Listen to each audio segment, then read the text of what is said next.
di pejalan dua fi'il bak makna insinong isim huruf yang ka fi'il yang konjut ke syarat dua jawab si kurung nyanyian hai akhi akai bejut pertama man kedua makele ayu keput mata mama limang kenang aina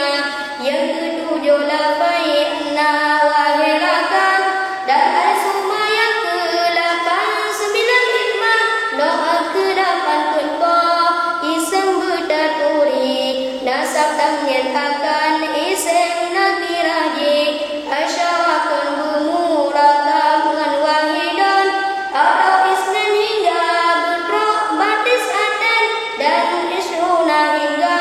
bedrok baik baptis ina kam dan ka'ayin dan kada ka sempurna noksi kurung kagekeun kalimah isem isi kurung dua macam dikerijang yang penasab 6 kalimat coba kira ruwaidatun dua balhala alaika berduna kalimah haanam hayyahan yang kemenangi beramal hai saudara yang perafa le kalimat didih yang na fun ayat dan sara'ana nasyattana lo kesiklo lebla fi'il nakisatan rafa isem nasab fabalaji aminan kana saran asbaha tambah amsa adharan ladan bata tambah mabola babariha ma'in fakama fatiha mada nasabla kasran serta kusibla fi'il muqarabah nama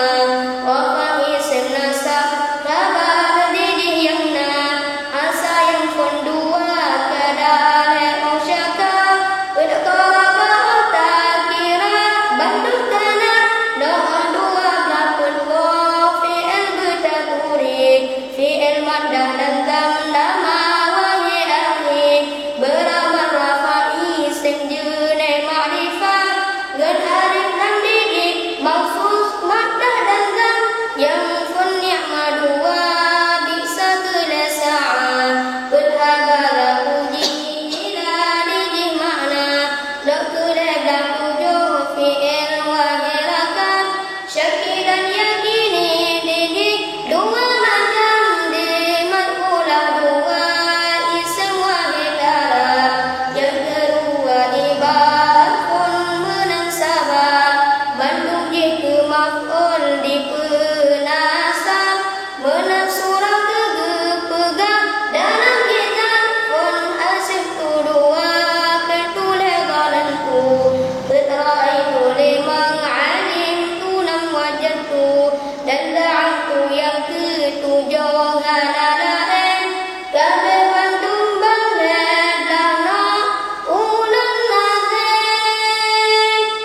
dikiasi tujuh macam bertakuri mutlak yakni madi mudhari' dan amri isem fa'il isem maf'ul dan masdari ashbah limang macam diji mekahri